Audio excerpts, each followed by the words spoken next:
أما بعد فأعوذ بالله من الشيطان الرجيم والسابقون الأولون من المهاجرين والأنصار والذين اتبعوهم بإحسان رضي الله عنهم ورضوا عنه وأعد لهم جنات تجري تحتها الأنهار خالدين فيها أبدا ذلك الفوز العظيم۔ بزم سعید میں موجود قابل احترام سامعین اکرام اور ہمارے دیگر مشاہدین، سامعین اور ناظرین، آپ تمام کا تہ دل سے استقبال کرتے ہوئے رب العالمین سے دعا کرتے ہیں، اللہم انفعنا ورفعنا بالقرآن العظیم وعلمنا ما ينفعنا وزدنا علما ولا تكلنا إلى أنفسنا طرفة عين وأصلح لنا شأننا كله لا إله إلا أنت۔ آج کی بزم سعید کا جو موضوع ہے وہ صحابہ کرام کا نفل عبادات میں سبقت کرنا یا صحابہ کرام کے نزدیک نفل عبادات کی اہمیت۔ کلام مجید اگر ہم اور آپ معنی مفہوم کے ساتھ پڑھیں تو یہ بات اللہ نے صاف طور سے بیان کی ہے۔ ہدایت پر باقی رہنے کے لیے ہم کو وہی طرز زندگی بنانا ہوگا جو صحابہ اکرام کا تھا، انہی کے نقش قدم پہ چلنا ہوگا اور اپنے لیے ان کو مکمل اسوہ کاملہ سمجھنا ہوگا۔ 137 سورہ بقرہ کی مشہور آیت ہے، فَإِنْ آمَنُوا بِمِثْلِ مَا آمَنْتُمْ بِهِ فَقَدِ اهْتَدَوْا وَإِنْ تَوَلَّوْا فَإِنَّمَا هُمْ فِي شِقَاقٍ۔ اگر قیامت تک ایمان لانے والے ویسے ایمان لائے جیسے اے صحابہ تم لائے ہو تو وہ ہدایت پر ہے، لیکن اگر انہوں نے روگردانی کی، تمہارا راستہ، تمہارا طریقہ، تمہارا اسوہ چھوڑ دیا تو پھر وہ ضلالت میں ہے، گمراہی میں ہے۔ جو آیت کریمہ خطبہ مسونہ کے بعد پڑھی گئی اس میں بھی اللہ نے اس بات کی تلقین اور تاکید کی ہے۔ سورہ توبہ کی آیت نمبر 100 ہے، والسابقون الاولون من المہاجرین والانصار، مہاجر اور انصار میں سے سبقت کرنے والے مومنین، والذین اتبعوہم بإحسان، اور تا قیامت اخلاص کے ساتھ ان مہاجر اور انصار صحابہ میں جو سبقت کرنے والے ہیں ان کی پیروی کرنے والے، ان کی تابعداری کرنے والے، ان کی راہ پہ چلنے والے، وہ سب کچھ نیکی کرنے والے جو انہوں نے نیکی کی ہے۔ تا قیامت جتنے بھی آئیں گے اگر وہ صحیح معنوں میں قرآن کریم کی اس آیت کے مصداق بنیں گے، صحابہ اکرام کے سچے تابعدار، وفادار اور جانثار ہوں گے، تو اللہ نے یہ بشارت سنائی ہے کہ جیسے اللہ ان سے راضی ہوا ہم اور آپ سے بھی، اور تا قیامت آنے والے ہر ایک مسلم سے جس کا طرز زندگی، جس کا منہج صحابہ اکرام جیسا ہے، اس سے اللہ راضی ہوگا، اور بدلے میں ان کے لیے بھی وہ بشارتیں ہیں جو صحابہ اکرام کو سنائی گئی، وَأَعَدَّ لَهُمْ جَنَّاتٍ تَجْرِي تَحْتَهَا الْأَنْهَارُ خَالِدِينَ فِيهَا أَبَدًا، ان کے لیے ایسی جنت تیار کی گئی جس کے نیچے سے نہریں جاری ہیں اور وہ ہمیشہ ہمیشہ اس میں رہیں گے۔ یہی سب سے بڑی کامیابی ہے۔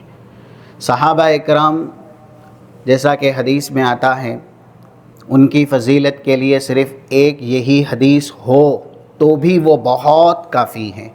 ابو داؤد کی ہے 4650 نمبر کی۔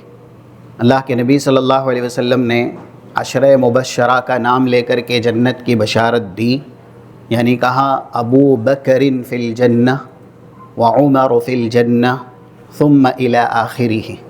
آپ نے جو بھی عشرہ مبشرہ ہیں ان کا نام لیا. اب یہ ہم اور آپ اپنے آپ سے پوچھیں کہ یہ عشرہ مبشرہ ہے کون، ان کے نام کیا ہیں؟ کیا ہمیں معلومات ہیں؟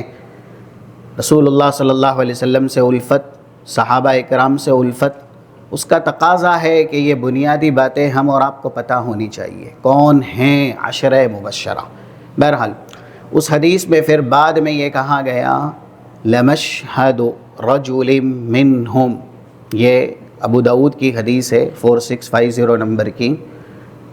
لمشہد رجل منہم یغزو مع رسول اللہ یغبر وجہہ فی من خیر عمل احدکم عمرہ.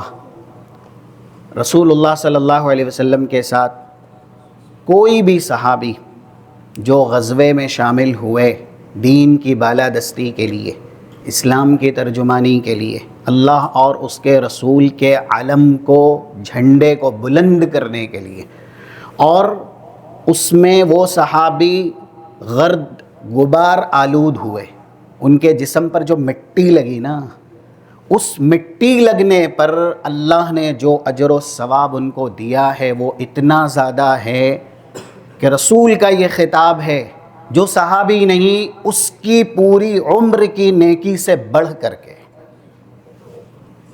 اس حدیث کو پھر سے سنیں. رسول اللہ کا کوئی بھی صحابی جو رسول اللہ صلی اللہ علیہ وسلم کے ساتھ غزوے میں ہیں اور ان کے جسم پر اسلام کی سربلندی کے لیے جو گرد و غبار لگا، اس پر اللہ نے جو ان کو نیکی دی، اس نیکی کا اتنا بڑا درجہ ہے کہ غیر صحابی کی پوری زندگی بھر کی نیکی اس ایک نیکی کا مقابلہ نہیں کر سکتی.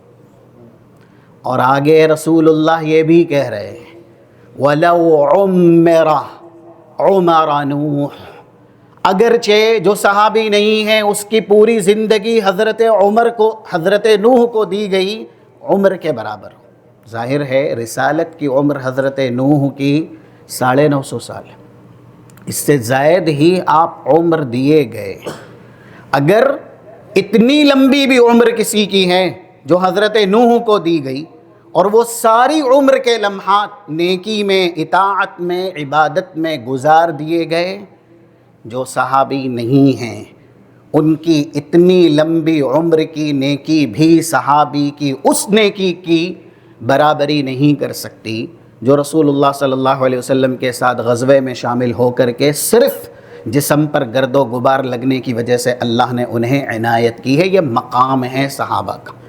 یہ مقام کیوں ملا؟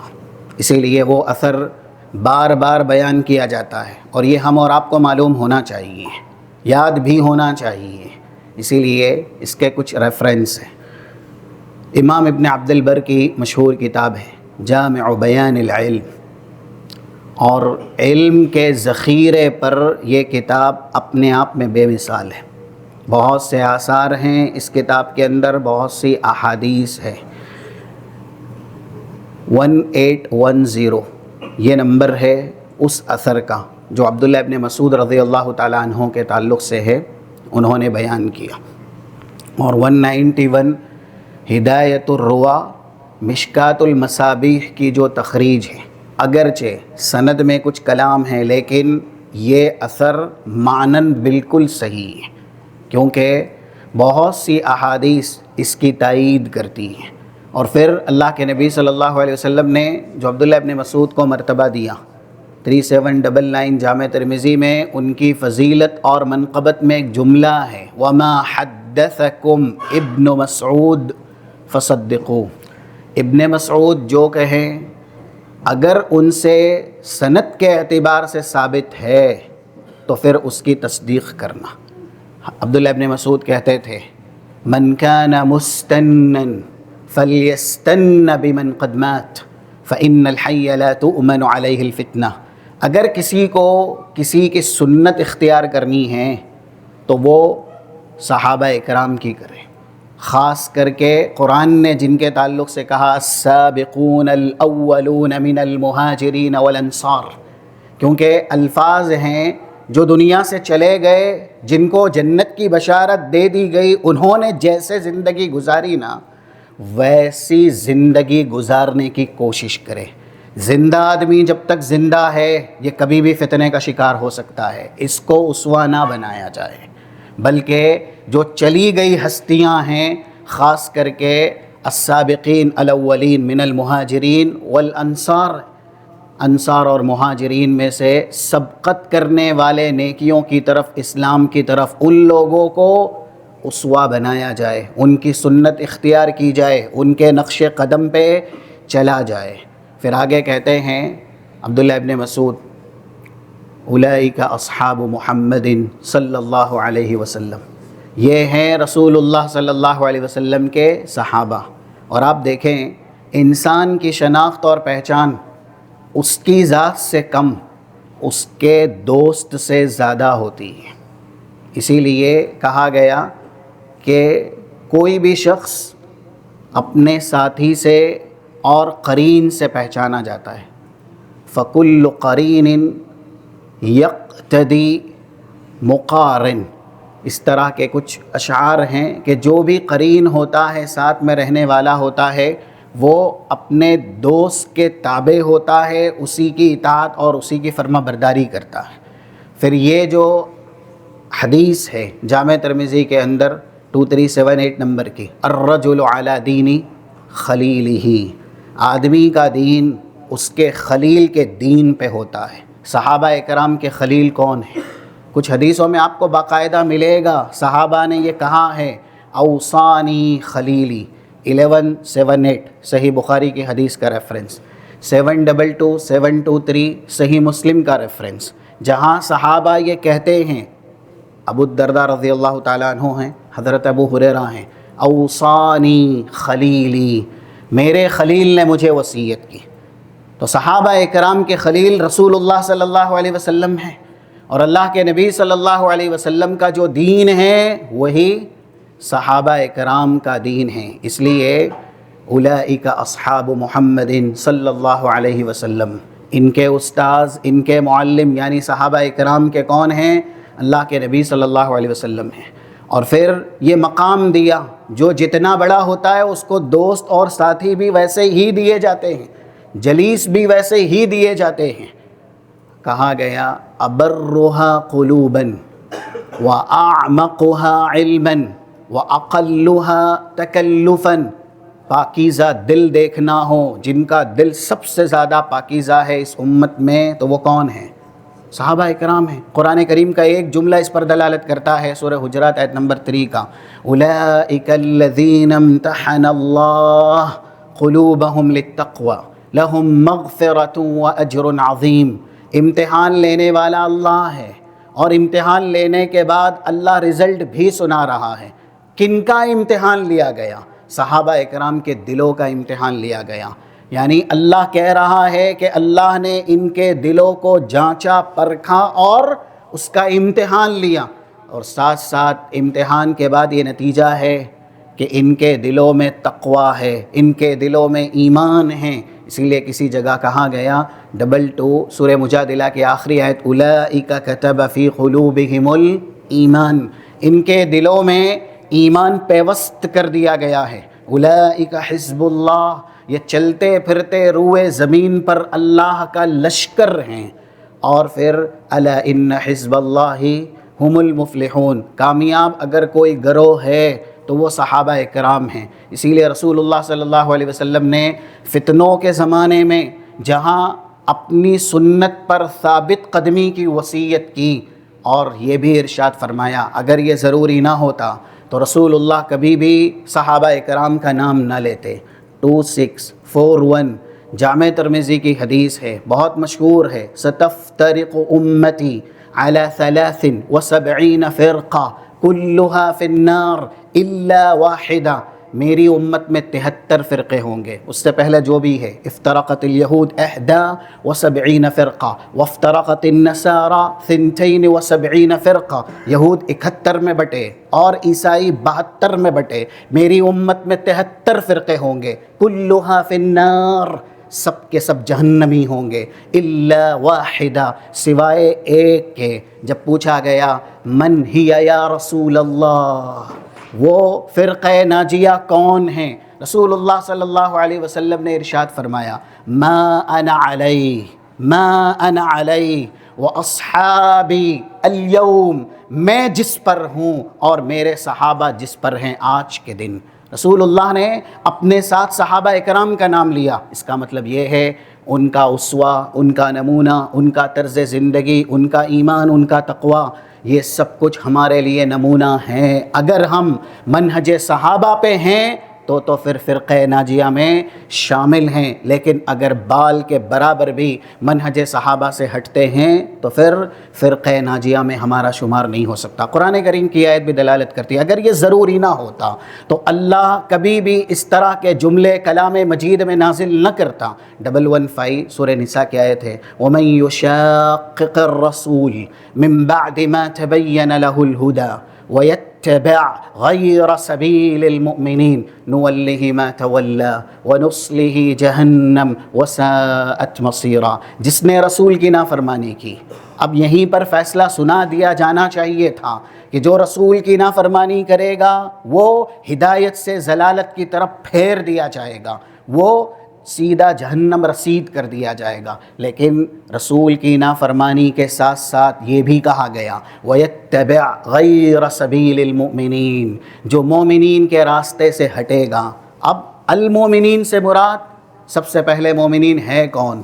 قرآن جن کے سامنے نازل ہوا یا جن کے زمانے میں نازل ہوا، سب سے پہلے مومنین صحابہ اکرام ہیں، اور یہاں پر بالاتفاق تمام مفسرین کے المومنین سے مراد صحابہ اکرام ہیں۔ جو صحابہ اکرام کے طریقے سے ہٹا وہ رسول کا نافرمان شمار کیا جائے گا، وہ ہدایت سے ضلالت کے اوپر باقی یا ہدایت سے ضلالت کی طرف پھیرا جائے گا اور منہ کے بل گھسیٹ کے دوزخ رسید کیا جائے گا، جو کہ بہت برا ٹھکانہ ہے۔ تو اللہ کے نبی صلی اللہ علیہ وسلم یہ ہے صحابہ اکرام کے معلم۔ رسول اللہ نے ان کو سکھایا نوافل کا اہتمام کیسے کیا جائے، اور زندگی میں کامیابی چاہیے تو صرف فرائض پر اکتفا نہیں کرنی ہے۔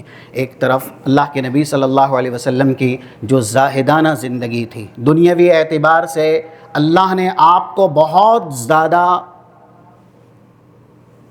مالی اعتبار سے، مقام منصب کے اعتبار سے کئی مرتبہ اللہ کے نبی صلی اللہ علیہ وسلم کو اللہ کی طرف سے آپشن دیے گئے کہ آپ مانگ سکتے ہیں، آپ یہ کہیں تو آپ کے لیے اتنا ہے، اور آپ یہ کہیں تو آپ کے لیے اتنا ہے، کیونکہ یہ سب حدیث میں شامل ہیں۔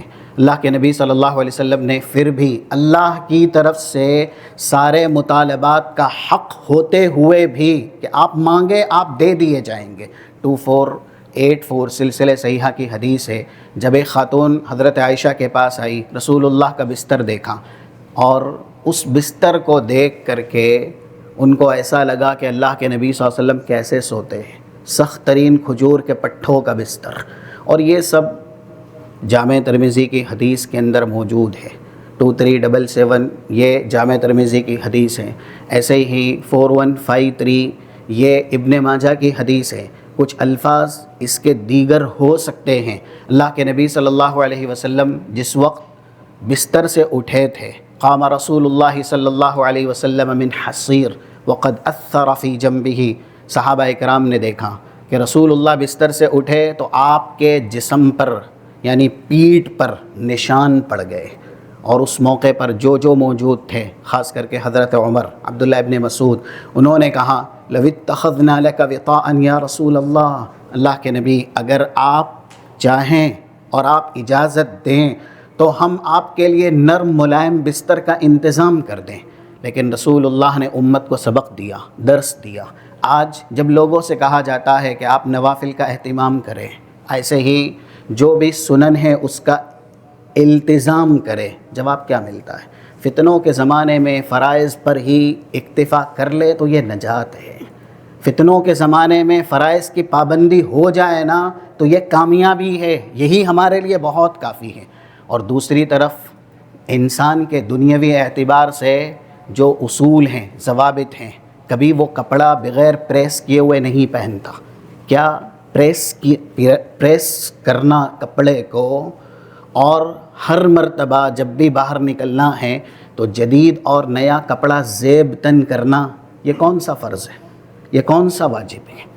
دنیاوی اعتبار سے انسان جب گھر سے باہر نکلنا رہتا ہے تو وہ اپنی شان کے خلاف سمجھتا ہے کہ میں ایسا ویسا کپڑا زیب تن کر کے جاؤں جو پرانا ہے۔ ٹھیک ہے، صفائی ہے اور اسلام کے اندر نظافت کا اہتمام بھی ہے، لیکن جہاں ہم دین کے اندر فتنوں کے زمانے میں یہ دلیلیں دیتے ہیں کہ صرف واجب پر اکتفا کر لیں، تو یہ بھی بہت بڑی بات ہے۔ فتنوں کے زمانے میں صرف واجب پر عمل کر لیں، فرض پر عمل کر لیں تو یہ نجات کے لیے کافی ہے۔ دنیا میں دیکھا جائے تو جہاں ہم کو تلقین ہے، تاکید ہے کہ آپ دنیا بقدر ضرورت لیں، دنیا میں زاہد بنیں اور دنیا زیادہ نہ لیں، لیکن ہم وہاں پر سارے انتظامات کرتے ہیں۔ اچھا بہترین کپڑا، بغیر جوتے کے انسان گھر سے باہر نہیں نکلتا۔ جوتا پہننا اور جوتا پہن کر کے گھر سے باہر نکلنا کون سا فریضہ ہے؟ کون سا واجب ہے؟ اور پھر دوسری جو چیزیں ہیں، پرفیوم کا استعمال ہے، ٹھیک ہے آپ کیجئے، لیکن یہ سمجھانے کے لیے جو لوگ یہ دلیل دیتے ہیں نا کہ آپ ہمیں نوافل کا سبق نہ سکھائیں، آپ ہمیں سنن کی تاکید نہ کریں، ہم صرف فتنوں کے زمانے میں واجب پر عمل پیرا ہو جا رہے ہیں، یہ ہماری نجات کے لیے کافی ہے۔ یعنی ہم دین کے بہت بڑے شعار پر عمل پیرا ہیں، ہم نے وہ کر لیا ہے جو ہماری طاقت سے بہت بالا تر ہے، احسان کر لیا، نعوذ باللہ۔ لوگ ایسے جتاتے ہیں جیسے فتنوں کے زمانے میں دین پر چلتے ہوئے وہ اپنی ذات پر نہیں اللہ کی ذات پر احسان کر رہے ہیں۔ تو پھر پرفیوم لگا کے گھر سے نکلنا یہ کون سا فریضہ ہے؟ یہ کون سا واجب ہے؟ انسان اس کو کیوں نہیں چھوڑتا؟ اور پھر گاڑی سے ہی چلنا ہے، وہ بھی ایسی ویسی گاڑی سے نہیں جو برانڈڈ ہے، اس سے ہی چلنا ہے، یہ کون سا فریضہ، یہ کون سا واجب ہے؟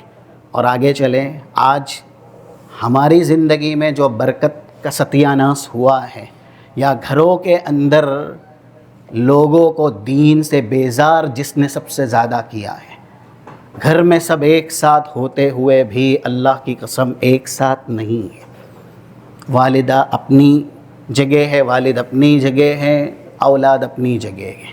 جیسے کہا جائے نا، یہ بات کہنے کی نہیں ہے لیکن بطور مثال بندر کو آئینہ دے دیا جائے، ہر کسی کے پاس اسمارٹ فون ہے، نیٹ ہے گھر کے اندر، اور وہ بھی اس کمپنی کا، اس برانڈ کا، ہم اور آپ جانتے ہیں اس میں سب سے بہترین جو کمپنی ہے ویسا فون، اتنا مہنگا فون، یہ کون سا فریضہ ہے؟ یہ کون سا واجب ہے؟ جو لوگ دلیل دیتے ہیں کہ فتنوں کے زمانے میں ہم نوافل کا اہتمام، سنن کا اہتمام نہیں کرتے، واجب پر ہی رہتے ہیں، تو دنیاوی اعتبار سے پھر کیوں آپ واجب پہ نہیں رہتے؟ دنیاوی اعتبار سے آپ ضرورت پر کیوں نہیں قائم رہتے؟ کیا یہ سب ضرورتیں ہیں؟ آج سے 10 سال پہلے جب اتنا وجود نہیں تھا، نیٹ کا اور موبائل کا اتنا چلن نہیں تھا، زندگیاں نہیں گزری تھیں، پھر کیوں انسان آج موبائل کو اپنی روح سمجھ رہا ہے اور جزء لا ينفق سمجھ رہا ہے؟ وہ کچھ بھی بھول جائے، دعائیں پڑھنا یہ تو ہمیشہ ہی شیطان ہمیں بھلاتا ہے، لیکن اسمارٹ فون لینا وہ کبھی نہیں بھولتا۔ کیوں؟ موبائل زیادہ تر سبب بن گیا ہے ہمارے اوقات کی بے برکتی کا، ہمارے وقت اسی کی وجہ سے ضائع ہوتے ہیں۔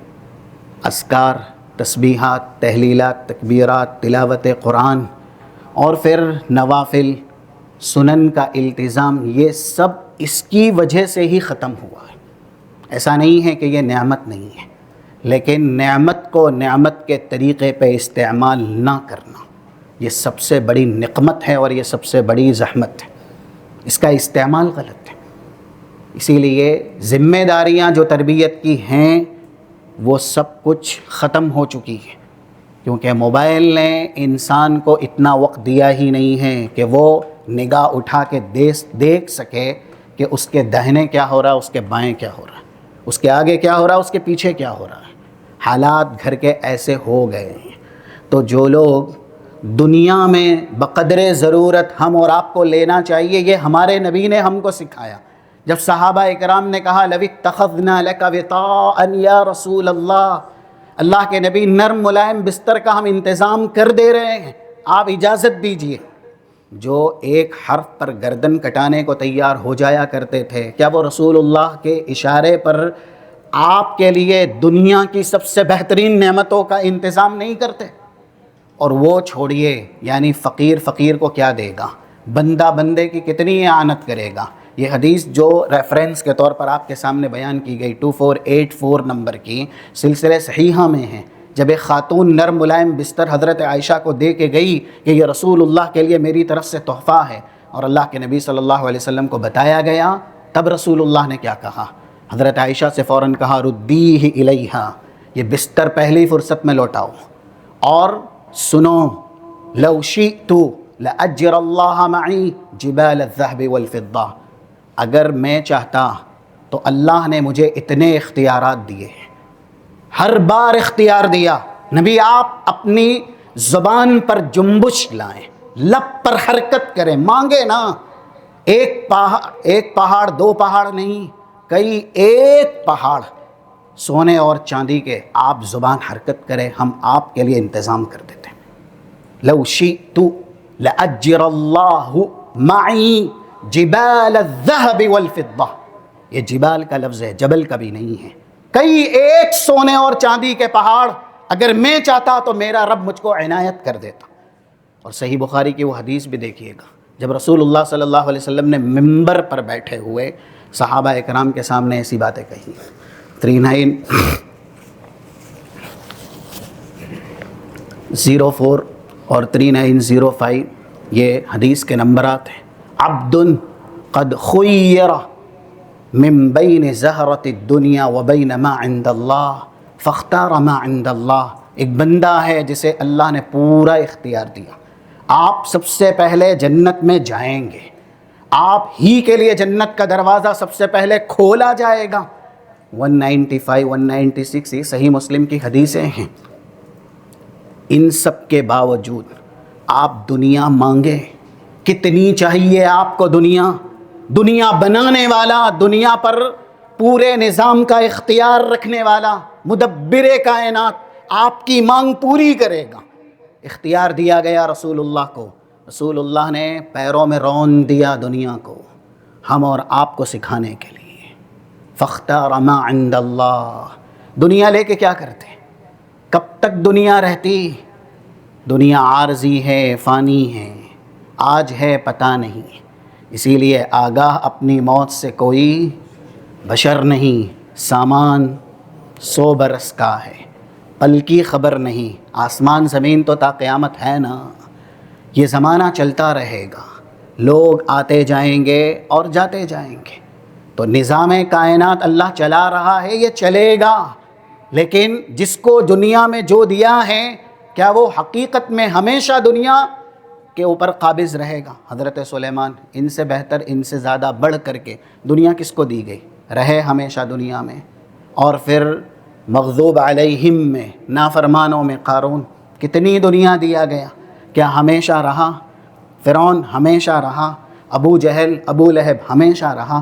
رسول اللہ صلی اللہ علیہ وسلم نے کہا صحابہ کرام سے، لست من الدنیا، میں دنیا سے نہیں، ولیست منی، دنیا مجھ سے نہیں۔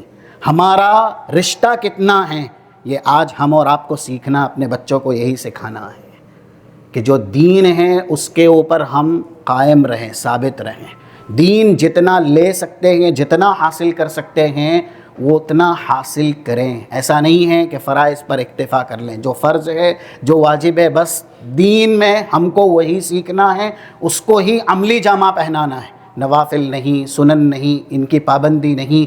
رسول اللہ صلی اللہ علیہ وسلم نے اپنے طرز زندگی سے صحابہ کو یہی سکھایا، اور کہا جب صحابہ نے کہا کہ ہم آپ کو نرم ملائم بستر دینا چاہتے ہیں، کہا دنیا سے میں نہیں، دنیا مجھ سے نہیں، الا کراکب استظل تحت شجرہ راح ثم ترکا. میری اور دنیا کی مثال بس اتنی سی ہے، جیسے ایک مسافر درخت کا سایہ لیتا ہے آرام اور راحت کے لیے، پھر اس کے بعد وہ درخت کا سایہ چھوڑ کر کے چلا جاتا ہے. یہ صحابہ کو رسول اللہ درس دے رہے ہیں. اور دوسری طرف دین کی بات آئی تو دیکھ لیجئے، یعنی یہاں پر یہ بتلانا بھی ضروری ہے. نعمان ابن بشیر 2372 جامع ترمذی کی کتاب الزہد کی حدیث ہیں. جب فراوانی زیادہ آ گئی تو ساتھیوں سے کہتے ہیں الستم فی طعام و شراب، کیا آج تمہارے پاس ہر طرح کی غذائیں، کھانے پینے کی نعمتیں نہیں؟ صحابہ یعنی ساتھی لوگ جواب دیتے ہیں ہاں بالکل ہیں. اس کے بعد نعمان ابن بشیر کہتے ہیں وَلَقَدْ رَأَيْتُ نَبِيَّكُمْ وَمَا يَجِدُ مِنَ الدَّقَلِ مَا يَمْلَأُ بِهِ بَطْنَهُ. میں نے ان آنکھوں سے رسول اللہ کو دیکھا ہے. اب صحابی نے دیکھا، وہ بیان کر رہے ہیں. دنیا نبی کی ایسی تھی، اتنی زاہدانہ تھی. کیسے کہ رسول اللہ کو بسا اوقات پیٹ بھرنے کے لیے وہ کھجور نہیں ملتی تھی جس کو لوگ دیکھنا گوارا نہیں کرتے، جسے لوگ پھینک دیتے. ردی کھجور رسول اللہ کو پیٹ بھرنے کے لیے وہ بھی نہیں ملتی تھی. آپ کی دنیا ایسی زاہدانہ تھی. اور یہ الفاظ میرے نہیں ہیں، صحیح بخاری کے ہیں.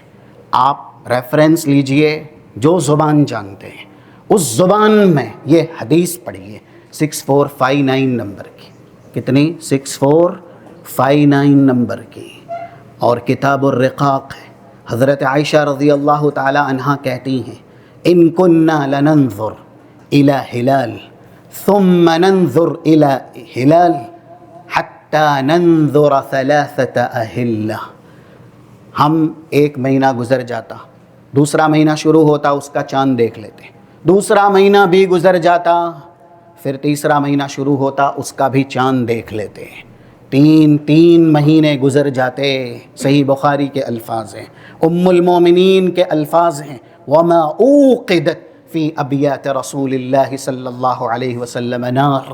رسول اللہ نے ایسی زندگی گزاری، 3 مہینوں تک آپ کے کسی بھی گھر میں تقریباً 9 گھرانے رسول اللہ کے رہے. زیادہ تر شادیاں تو آپ نے اس سے زیادہ کی، لیکن جو گھر زیادہ تر رہے رسول اللہ کے، وہ 9 گھرانوں میں کھانے کے لیے آگ نہ جلتی تھی. پھر پوچھا گیا حضرت عبداللہ بن زبیر کی طرف سے، یا اسی طریقے سے ان کے بھائی کی طرف سے عروہ بن زبیر کی طرف سے، کیف یعیشک یا خالتی، کیف یعیشک یا خالتی، آپ کی زندگی کیسے گزرتی، یا کیف عیشک یا خالتی، کس طریقے سے آپ زندہ رہے. 2 چیزوں پر، پانی اور کھجور پر. اور یہ الفاظ بھی سنیے، یہ بھی جامع ترمذی کے 2371 نمبر کے. حضرت انس کہتے ہیں شکونا الی رسول اللہ صلی اللہ علیہ وسلم من جوع. ہم صحابہ نے ایک مرتبہ اللہ کے نبی صلی اللہ علیہ وسلم کے پاس شکایت کی کہ ہمیں بھوک نے بہت ستایا. حتی رفعنا بطوننا حجرا حجرا، ہم نے کرتا اٹھایا، پیٹ دکھایا کہ ہم بھوک کی شدت کی وجہ سے پیٹ پہ ایک ایک پتھر باندھے ہوئے. حدیث بالکل صحیح ہے، جامع ترمذی کتاب الزہد 2371 نمبر کی حدیث ہے. رسول اللہ صلی اللہ علیہ وسلم کو جب شکایت کی گئی، تب آپ نے بھی اپنا کرتا اٹھایا، چادر ہٹائی، دیکھا تو ایک نئی بھوک کی وجہ سے 2 پتھر بندھے ہوئے تھے. ایسی زندگی اللہ کے نبی صلی اللہ علیہ وسلم نے گزاری. 2360 نمبر کی. رسول کو نہیں معلوم تھا کہ دنیا کیسے لینی ہے. آج کیا ہم اور آپ ایسی زندگی گزار سکتے ہیں؟ ایک انسان کہتا ہے کہ 3 وقت کا کھانا ضروری ہے، اور آج ہم اور آپ کی حالت تو ایسی ہو گئی ہے کہ کھانا ہی چاہیے، 3 سے بھی زیادہ. یہ کون سا فریضہ ہے؟ یہ کس حدیث میں لکھا ہے؟ یہ قرآن کی کس آیت میں ہے کہ آپ 3 بار کھانا ضرور کھائیں گے؟ جو ضروری نہیں تھا ہم نے اسے ضروری بنایا ہے. جسے ہمیں بقدر ضرورت لینا تھا ہم نے اس کو اپنے لیے لازم کیا ہے، اور جس کو ہمیں لینا ہی تھا، جو ہمارے لیے سرمایہ نجات ہے یا ایسے ہی ذخیرہ آخرت ہے، اور پھر توشہ زاد راہ ہے سفر آخرت کا، آخرت کا سفر کتنا لمبا ہے ہم اور آپ نہیں جانتے. وہ ضروری ہے نا، نیکی نیکی ہے.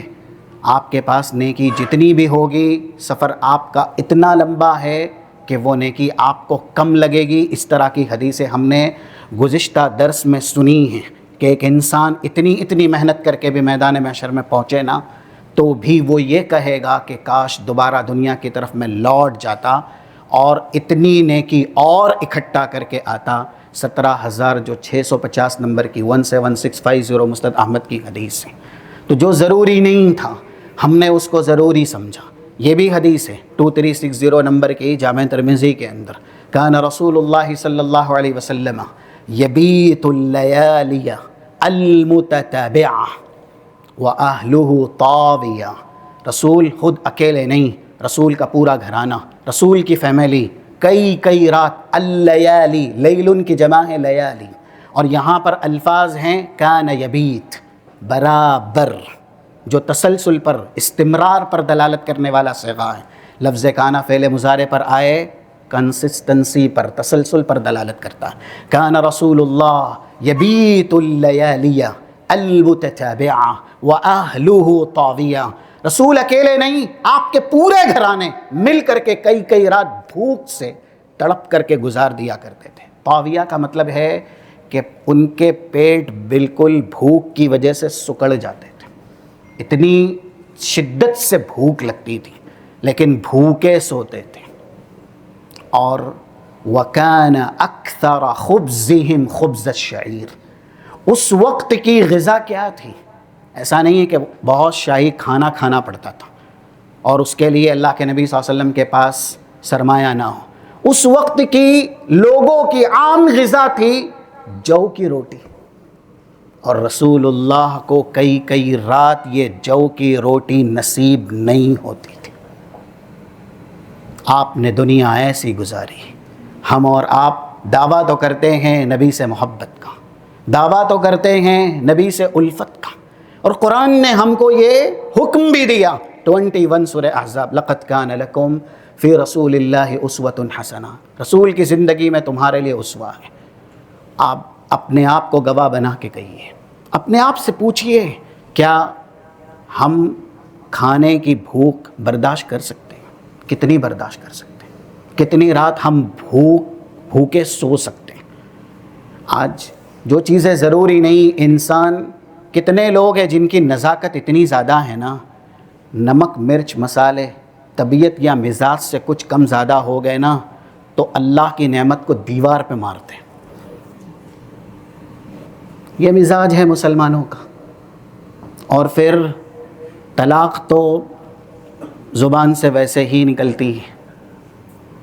چائے میں شکر کم ہو گئی تو طلاق، کھانے میں نمک کم ہو گیا، مرچ زیادہ ہو گئی تو طلاق. نعوذ باللہ. یہ مسلمان ہے. ایسی زندگی رسول اللہ نے گزاری ہے. ہم اور آپ کو اللہ کے نبی نے ایسی تعلیم دی ہے. اللہ کی نعمتوں کو ہم اس کی کتنی تحقیر اور ناقدری کرتے ہیں. صحابہ اکرام تھے، انہوں نے نفل کیا ہے، کس میں نفل اختیار کرنا چاہیے اور کس میں چھوڑ دینا چاہیے، وہ طریقہ سکھایا. ایک ہی بار نصیحت کی تھی. صحابہ یہ نہیں کہتے تھے کہ رسول اللہ آپ جو نصیحت کر رہے ہیں نا یہ فرض ہے، یہ واجب ہے، اس پر ہم پوری زندگی گزاریں، یا پھر ایسے ہی یہ نفل ہے چھوڑ بھی دیں. ان کے لیے رسول اللہ کی نصیحت تھی. صحابی نے بتلایا کہ رسول نے کہا کھانا اتنا کھاؤ، بس اس کے بعد پوری زندگی کیسے گزاری. یہ حدیثیں ہیں 2478 جامع ترمذی کے اندر، اور 343 سلسلے صحیحہ میں. 89 المعجم الاوسط ہے، 8929 نمبر کی حدیث ہے. صحابی ہیں ابو جحیفہ کر کے، جو بھی ہیں غالباً اللہ کے نبی صلی اللہ علیہ وسلم کے پاس ایک بار آتے ہیں اور کھانا انہوں نے پیٹ بھر کھایا تھا، اور وہ بھی سرید والا کھانا، پیٹ بھر گوشت والا. اور تجشع عند رسول اللہ، جو آواز کھانے کے بعد کی نکلتی ہے نا وہ آواز نکلی تو اللہ کے نبی نے ان کو نصیحت کی، کف جشاءک. یہ عادت ادب کے خلاف ہے. آپ یہ آواز نہیں نکال سکتے، اپنی آواز کو روکیے۔ وہ بات، وہ نصیحت انہوں نے کیسے لی؟ یہ صحابہ نے ہمیں سکھایا ہے کہ کس میں نوافل کا اہتمام کرنا ہے۔ آج ہم اور آپ کھانا ایسا ہوگا تو ہی کھائیں گے، جبکہ دین میں ہم کو یہ اختیار کرنا چاہیے کہ ہم اتنا عمل کریں گے تبھی سوئیں گے، اور ہمیں اتنا عمل کرنا ہے۔ لیکن دنیاوی معاملات میں انسان نزاکت بھی رکھتا ہے، دنیاوی معاملات میں کثرت بھی رکھتا ہے کہ مجھے ایسا چاہیے۔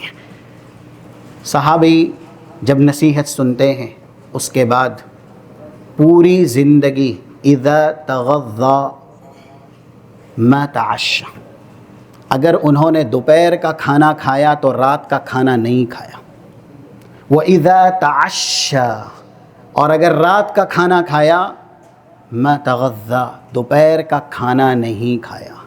الفاظ یہ ہیں کہ ایک ہی بار رسول اللہ نے ان کو نصیحت کی، کبھی بھی وہ صحابی اس نصیحت کے بعد پیٹ بھر کے کھانا نہیں کھائے۔ یہ ہم کو سکھایا گیا۔ اور دوسری طرف عبادات میں، کیونکہ اللہ کے نبی صلی اللہ علیہ وسلم، ابھی ہم نے زاہدانہ زندگی کے کچھ پہلو دیکھ لیے کہ رسول اللہ صلی اللہ علیہ وسلم ایسی زندگی گزارے، بھوک کی شدت کی وجہ سے آپ کی راتیں ایسی گزری۔ تو دین میں دیکھیں کہ رسول اللہ صلی اللہ علیہ وسلم نے کیسے صحابہ کو سبق سکھایا اور آپ نے کر کے بتایا۔ یہ سب احادیث کے سینوں میں موجود نبی کے اعمال ہیں۔ 2437 ابو داؤد کی حدیث ہے، کان رسول اللہ صلی اللہ علیہ وسلم یصوم 9 ذی الحجہ، کان یصوم 9 ذی الحجہ، اللہ کے نبی خود 10 ذی الحج کے 9 روزے رکھا کرتے تھے۔ کیا 10 ذی الحج کے ابتدا کے 9 روزے فرض ہیں، واجب ہیں؟ رسول اللہ صلی اللہ علیہ وسلم نے نہیں چھوڑے، اس لیے کہ یہاں پر بھی استمرار کا ہی صیغہ ہے۔ حدیث کا حوالہ 2437 نمبر کا ابو داؤد کا دیا گیا۔ ایسے ہی وَثَلَاثَةَ أَيَّامٍ مِّن كُلِّ شَهْرٍ، رسول اللہ نے مہینے کے ایام بیض کے 3 روزے بھی ہمیشہ رکھے۔ کیا واجب ہے؟ یہ فرض ہے۔ اور ایسے ہی یوم الاثنین و یوم الخمیس، یہ 2 روزے بھی رسول اللہ صلی اللہ علیہ وسلم برابر رکھتے تھے۔ اور 747 ترمذی کی حدیث ہے جہاں اللہ کے نبی نے کہا تعرض الاعمال یوم الاثنین و یوم الخمیس، انسان کے اعمال اللہ کے یہاں 2 دن پیش ہوتے ہیں، کب؟ منڈے اور تھرسڈے۔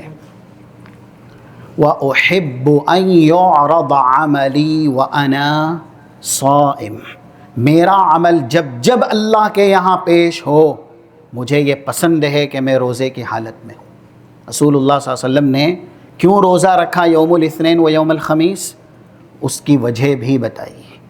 اور پھر صحابہ اکرام نے آپ ہی کو دیکھ کر کے یہ سیکھا، اسی لیے یہ سب الفاظ حدیث ہیں۔ 1178 یا ایسے ہی یہ صحیح بخاری کا ریفرنس ہے، 722723 مسلم کا، حضرت ابو الدرداء ہیں، یا ایسے ہی حضرت ابو ہریرہ ہیں، اوصانی خلیلی بثلاث، مجھے میرے خلیل نے 3 چیزوں کی وصیت کی۔ یہ تینوں اگر فقہ کے علم سے دیکھا جائے تو واجب نہیں ہے، فرض نہیں ہے، لیکن صحابہ اکرام کو قطع نظر، صرف نظر کیا فرض ہے کیا واجب، رسول اللہ نے کہا بس یہ ان کے لیے سب سے زیادہ اہم تھا۔ ابھی ہم نے سنا زیادہ کھانا اسلام کے اندر کہیں بھی نہیں ہے کہ حرام ہے، آپ زیادہ نہیں کھا سکتے، ٹھیک ہے، نقصان دہ ہے تو آپ بچیے، لیکن رسول اللہ نے نصیحت کی، صحابی پوری زندگی کبھی زیادہ کھانا نہیں کھائے، پیٹ بھر کے بھی نہیں کھائے، یہاں تک کہ ایک وقت کا کھائے دوسرے وقت کا ہی نہیں کھائے۔ رسول کی نصیحت پر صحابی نے ایسے عمل کیا۔ جب کہا یعنی وصیت کے الفاظ ہیں۔ اب یہ بھی ہے احادیث کہ جو فرض نہیں ہے، واجب نہیں ہے، رسول اس کی بھی وصیت کرتے تھے، وہ ضروری ہے، کیونکہ صرف فرائض پر اکتفا ہم اور آپ کریں گے نا تو کل میدان محشر میں اللہ نہ کرے اگر ہو گیا تو انسان کے پاس نجات کا کوئی چارہ کار نہیں ہوگا۔ تو یہ الفاظ اوصانی، وصیت کی میرے خلیل نے 3 عمل کی۔ 3 عمل میں سے پہلا عمل ہے صوم 3 ایام من کل شہر، مہینے کے 3 روزے۔ دوسرا ورکعتین بصلاۃ الضحیٰ، چاشت کی 2 رکعات۔ تیسرا ونوم علی وتر، سونے سے پہلے وتر پڑھنا۔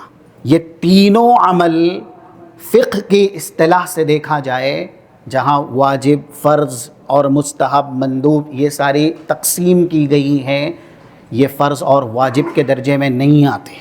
لیکن صحابی حضرت ابو ہریرہ بھی کہتے ہیں، حضرت ابو الدرداء بھی کہتے ہیں لن ادعہن ما عشت، میں نے جب سے رسول اللہ سے یہ حدیث سنی پوری زندگی کبھی یہ عمل نہیں چھوڑا۔ اور یہاں تک بھی الفاظ ہیں کہ میں ہرگز یہ نصیحت چھوڑ نہیں سکتا یہاں تک کہ میں دنیا سے چلا جاؤں، میری وفات ہو جائے۔ تو یہ ہے صحابہ اکرام کے نزدیک نوافل کا اہتمام۔ کیوں ایسا اہتمام کیا گیا؟ اسی لیے یہ مرتبہ ہے، یہ مقام ہے 728 صحیح مسلم کے اندر بیان ہے۔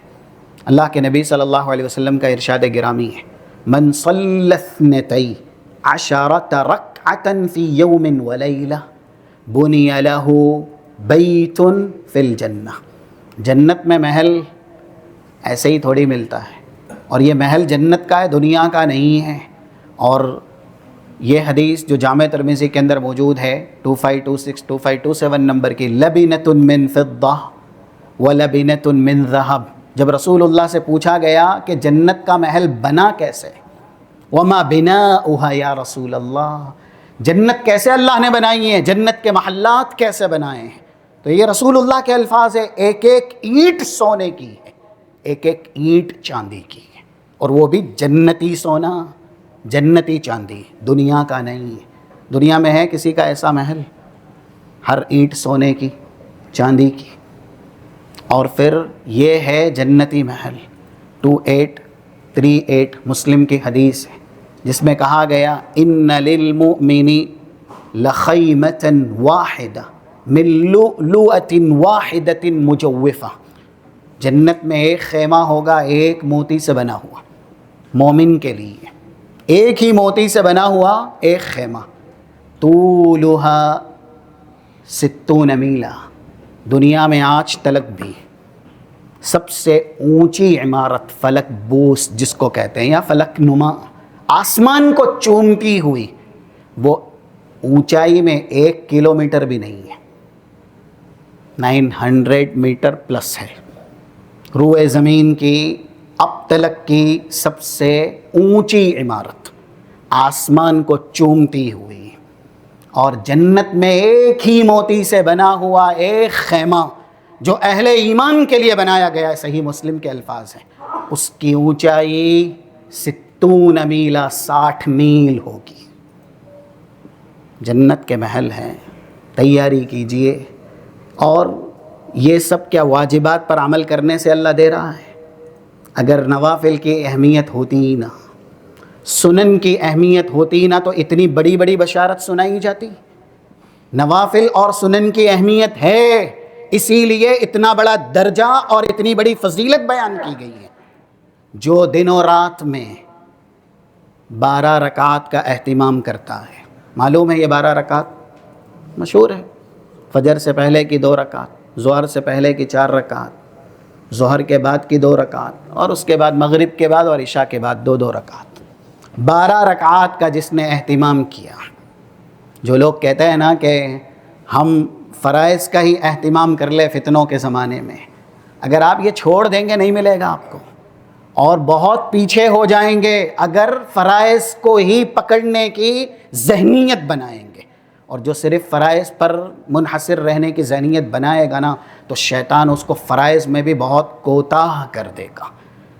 اور یہ ہے صحابہ کی سوچ، تابعین کی سوچ، تبع تابعین کی سوچ۔ اسی وجہ سے ان 3 زمانے والوں کو سب سے بہترین قرار دیا گیا، کیونکہ ان کے یہاں یہ چور دروازے نہیں تھے کہ ہم کو صرف اتنا ہی کرنا ہے، بس ہماری نجات کے لیے یہ کافی ہے۔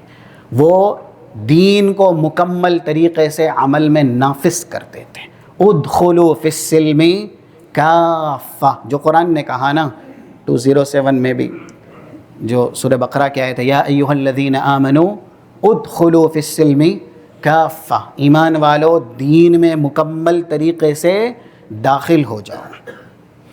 یہ حدیث سب سے پہلے ام المومنین نے سنی، ام حبیبہ رضی اللہ تعالی عنہا نے۔ کس سے؟ رسول اللہ صلی اللہ علیہ وسلم سے۔ کیا کہا حدیث سننے کے بعد؟ کانوں سے جب یہ فضیلت ٹکرائی کہ دن و رات میں 12 رکعت جس نے بھی پڑھی جنت میں اللہ ایک محل بنائے گا، ما ترکتہن منذ سمعتہن من رسول اللہ صلی اللہ علیہ وسلم، جب سے رسول اللہ سے یہ حدیث سنی پوری زندگی کبھی بھی یہ 12 رکعات میں نے نہیں چھوڑی، ام المومنین کہہ رہی ہیں۔ ایسے ہی تھوڑی اتنا بڑا مقام مرتبہ ازواج مطہرات کا ہے، وہ نبی کی بیویاں ایسے نہیں بنائی گئی، ان کے اندر قابلیت تھی۔ جب نبی عمل زیادہ کرتے تھے تو ان کی بیویاں بھی نبی کو اسوہ بنا کر کے عمل کرتی تھی۔ ان کے بھائی نے اپنی بہن سے حدیث سنی، عمرو بن عنبسہ اور عنبسہ بن ابی سفیان۔ عنبسہ یہ ابو سفیان کے لڑکے ہیں، اور وہ جب حدیث سنتے ہیں تو وہ خود بھی کہتے ہیں ما ترکتہن منذ سمعتہن من ام المؤمنین، کہ جب سے میں نے یہ حدیث سنی پوری زندگی یہ عمل 12 رکعات ترک نہیں کیا۔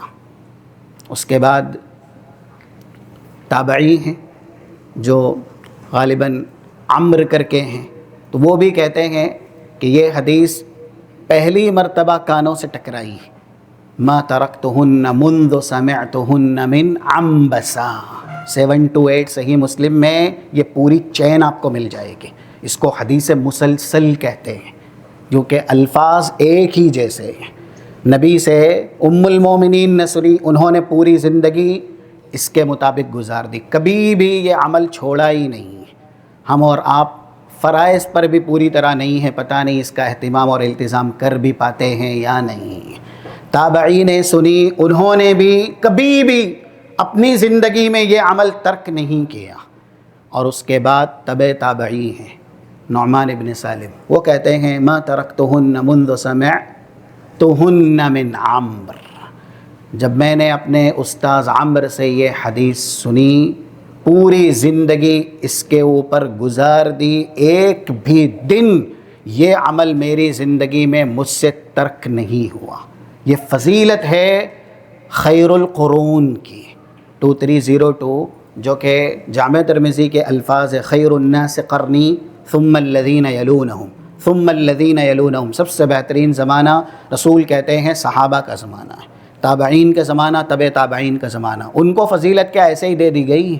ان کو فضیلت اس لیے دے دی گئی کہ وہ اس طریقے سے اپنی زندگی اسلامی بناتے تھے، فرق نہیں کرتے تھے فرض کیا ہے غیر فرض کیا ہے، جو بھی نبی نے کہا اس کے اوپر وہ زندگی گزار دیتے تھے۔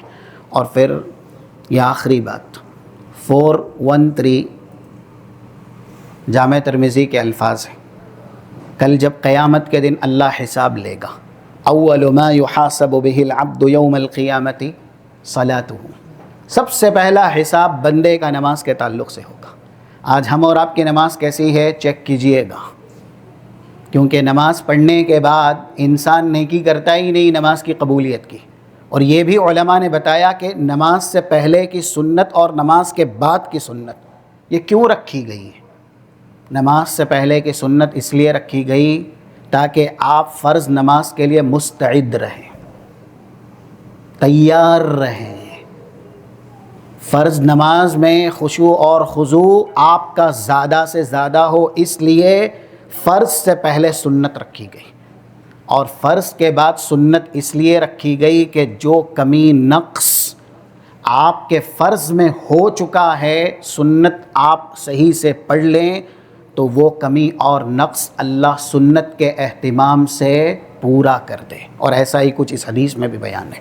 کل قیامت کے دن جب اللہ حساب لے گا نماز کا، فَإِن صَلُحَتْ صَلَاتُهُ فَقَدْ أَفْلَحَ وَأَنجَحَ، نماز پوری ہے تو اس سے بڑا کامیاب کوئی نہیں.